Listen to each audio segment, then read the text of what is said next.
Okay, before I get started, I just wanted to say thanks to everyone for the kind hospitality and the opportunity to speak to such an esteemed group here.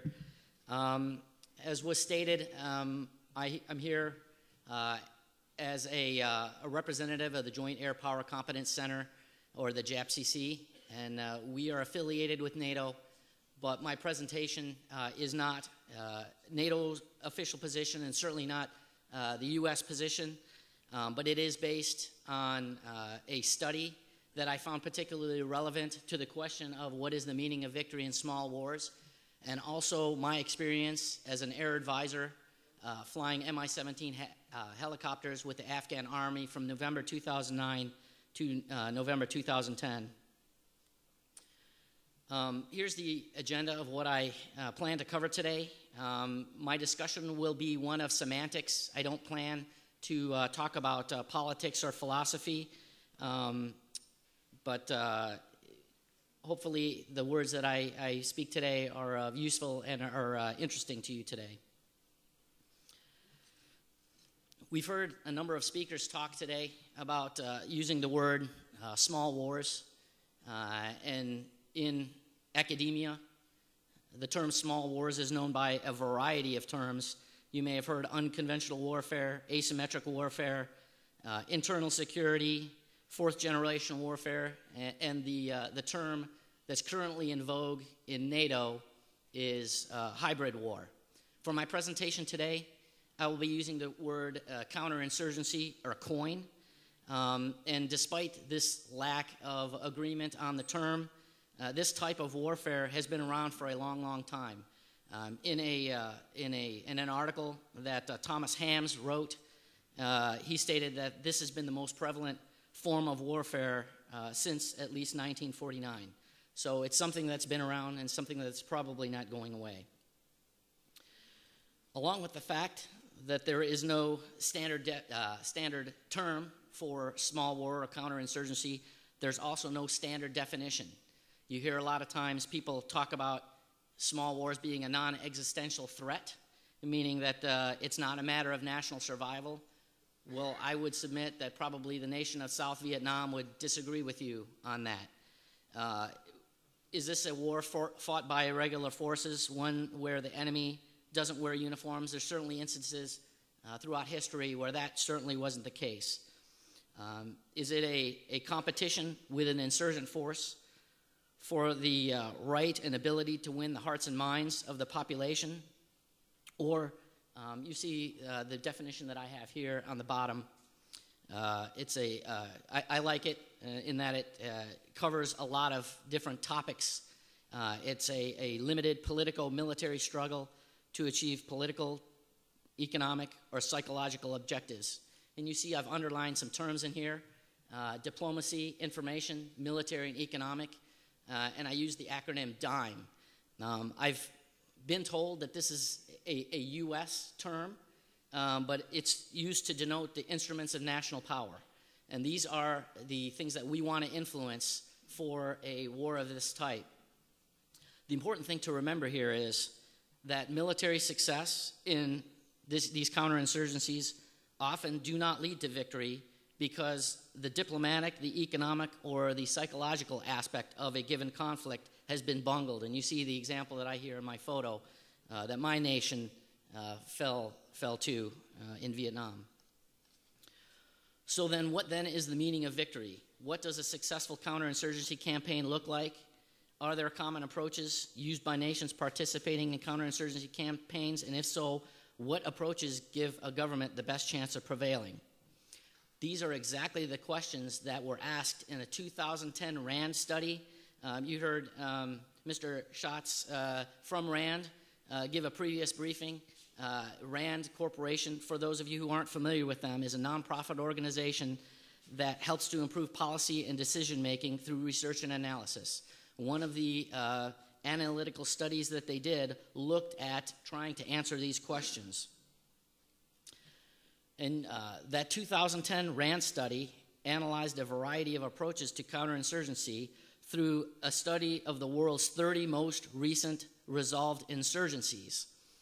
After it had been published, Rand decided to go back in 2013 and redo the study and look at a total of 71 cases of counterinsurgencies. That study, as you see on the bottom here, is called Paths to Victory, Lessons from Modern Insurgency. What they did was they looked at small wars from 1944 to the current time. In that study, they defined what they called a small war as fighting between states and non-states seeking to take control of a government or region, a conflict that killed at least 1,000 people over the course of its occurrence, with a yearly average of at least 100 people killed, and that these were not coups or counter-coups or insurrections. Something that needs to be mentioned here, though, is that when they did this study, looking at these 71 cases, they eliminated some studies that they claimed fought against the tide of history. And they define this as wars that were fought to end colonialism or to end apartheid. And in the end, they had a core analytical case study of 59 cases. So across those 59 cases, they looked at how counterinsurgency operations were successful. So in this study, how did they define what victory was? Well, they looked at the end of the insurgency and whether a government was able to remain in power and the territory that it held, if it was able to keep that intact without making major concessions to the insurgents through power sharing or loss of territory, then it was defined as a coin victory. One thing that it's important to note here is that a victory for the coin force, that is the nation that is in power when the insurgency began, may not be defined as a victory for the international community, and that this victory wasn't of a force that adhered to the values of the international community. And again, I go back to my original comment about I'm not here to talk about politics or philosophy, only what proved to be successful in a counterinsurgency campaign. The study analyzed 24 distinct approaches across all of those cases that I mentioned earlier. In the subsequent slides that I have here, you'll hear that I use the term practices, which will incorporate multiple amounts of these approaches. The 24 approaches that you see listed here are grouped together into 15 effective or good coin practices and 11 ineffective or bad coin practices. If you were to make a simple scorecard of these 15 good practices and 11 bad practices, you would be able to perfectly discriminate the 59 core cases into either a win or a loss. And what this means in simple terms is that if coin forces implemented more good practices than bad practices, then they were able to successfully defeat the insurgency. So now let's talk about the good coin practices. You see here that on my slide I have 3 that are highlighted in green. The reason that I highlighted these 3 in green is that these 3 coin practices were always in successful coin operations. The first, reducing tangible insurgent support. What is insurgent support? Where do the insurgents get support? The insurgents require certain things. They require recruits, they require weapons, they require funding, they require intelligence, they require sanctuary, and these are all terms or things that I've heard being spoken of earlier. The thing that's important to remember is that this is not the same as popular support. If an insurgent force is getting aid from external to the nation, then there are instances in history where the counterinsurgent force had the popular support, and yet it still didn't win because this external force was providing the things that I listed: recruits, weapons, intelligence, and sanctuary. It's important that you need to reduce tangible insurgent support from wherever it happens to be coming from. The next was commitment and motivation. The extent to which the government and coin force demonstrated that they were actually committed to defeating the insurgency rather than maximizing their own personal wealth and power or bilking external supporters by extending the conflict or avoiding conflict was a measure of whether they would be successful or not. The big takeaway from this is that If you are an external supporter like my nation often is, you can't want to defeat the insurgency more than that host nation wants to. You will most likely not be successful in doing so. The final coin practice that was always in a successful coin operation, flexibility and adaptability, I think that doesn't require any further explanation. You need to be able to change your strategy and tactics as required in order to defeat the insurgency. Next, you see I have strategic communication principles, and I'll talk briefly about that at the end of my presentation. Legitimacy. This is legitimacy, not only the legitimate right to rule, but also the legitimate right to use force in an area of conflict. Another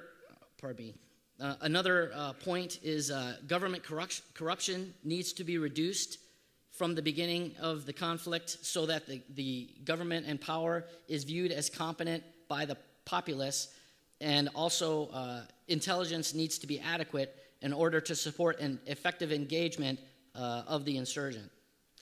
Other good coin practices are the coin force needs to have adequate military capability and is of sufficient strength to force the insurgents to fight as guerrillas. And when it comes to the military force, it's more important that the force be of high quality versus having a whole lot of fairly poorly equipped or poorly trained individuals. Avoiding collateral damage is an important good coin practice. And again, it goes back to that question of legitimacy.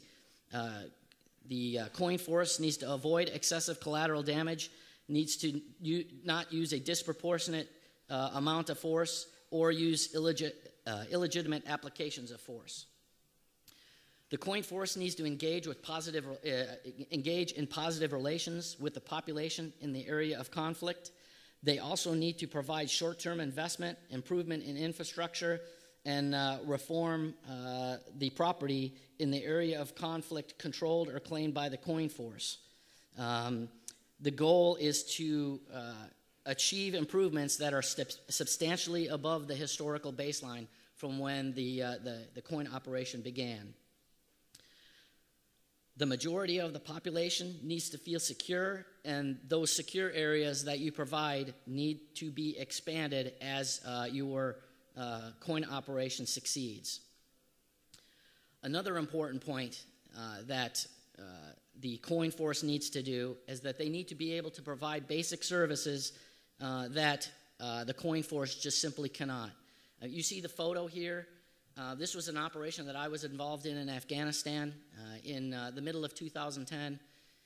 There was a severe flooding in Afghanistan, and the Afghan Air Force was able to go in and provide relief to the population such that the Taliban was unable to do, and it provided a perception of security and a perception of legitimacy to the people in that particular area. Now, I've talked about good coin practices. We'll talk a little bit about bad coin practices.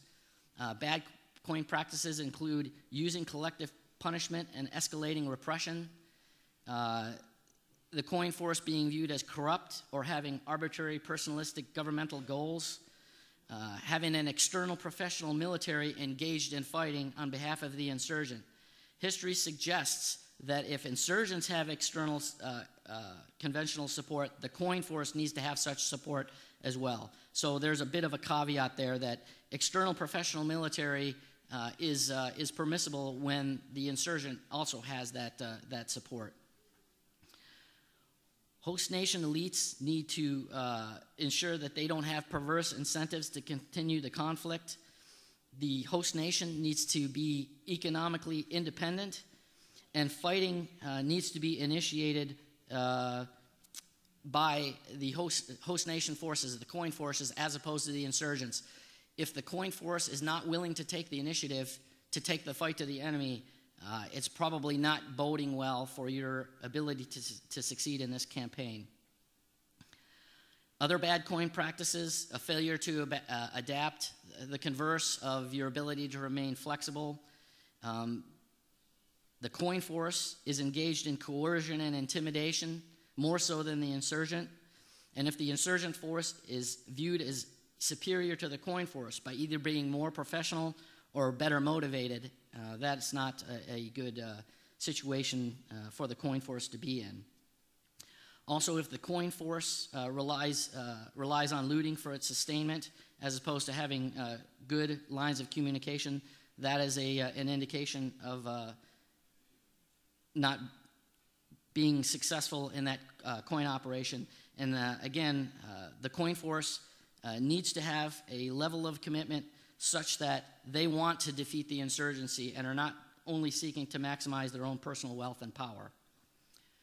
Okay, so now I've gone over what the meaning of victory is according to this study, and also what the good coin practices are and the bad coin practices are. So in terms of this study, it states that the government retains its sovereignty through the end of the conflict without yielding major concessions or authority to the insurgents. So what this means really in plain language is that victory will not be something like was seen at the end of World War I or World War II, or even in the first Iraq War, where you have bells ringing or parades or people on TV saying that we have won the war. The meaning of victory in wars like this is that you are able to exert your influence over a given population or a given territory for one more day. And this is a victory of sorts. Now the question becomes, how do you sustain this? That's really the better question. How can a nation be successful in continuing each day to be able to influence the area that they want to influence? Here's the steps to attaining victory. And it's as simple as saying you want to employ more good practices than employing bad coin practices. And I realize that this sounds trite, but as I paraphrase Clausewitz, everything in war is simple, but even the simple in war is difficult. And this is the unique challenge for counterinsurgency operations. You have to determine what is required in that particular theater in order to attain those good coin practices. And I expand a little bit on saying that first, you need to focus on your military capability. You must overmatch the insurgent by defeating them conventionally and forcing them to fight as guerrillas. And again, I go back to what I said earlier about you want your force to be of high quality, not necessarily a whole lot of poorly trained, poorly equipped guys. You need to identify the insurgent's source of tangible support, be that from the populace or someone external, and you need to reduce them. And again, recognize that essential tangible support may or may not come from the population. You need to generate or retain capabilities to plan and pursue multiple mutually supporting lines of operation. So, in simple terms, you want to employ partner agencies that can contribute to the development, the governance, and the legitimacy of your force, and understand and combine the political, economic, and civil actions along with skilled military efforts. You want to help the host nation reform if that's required. If they have perverse requirements or perverse reasons to continue the war, you want to fix that. You want to improve their level of commitment and increase their legitimacy. The way you do that is you retain leverage over that supported government by making sure that they're in it for the right reasons. You see here that I have the coin force understands the society and culture in which the operation is being conducted. This runs a little bit counter to the RAND study in that on my slide, a few slides back, it said that understanding the society and culture with which you operate is of minimal importance. I disagree with that, and I'll give you an example. If you remember the picture that I showed where we were rescuing the folks in the flood, I had a flight engineer with me who was helping to put people onto the helicopter. He saw a younger female, late teens, early 20s, and he tried to help her aboard the helicopter. As he reached out to help her aboard the helicopter, her husband came and pushed my flight engineer. And he came over the intercom and he told me, hey, this guy is getting, he's getting angry with me. And I said, look, you can't be touching their females. It's a very sensitive issue. Just don't help them get on the helicopter. Let either their husband or let someone else help them get on the helicopter. This was something that, had we not understood this and somebody went a little too far, it may have turned what was a good coin operation into a bad coin operation. And then finally, you need to use military force judiciously with proper analysis of the political effects prior to the employment. In counterinsurgencies, military actions conducted without proper analysis of their political effects will at best be ineffective and at worst aid the enemy.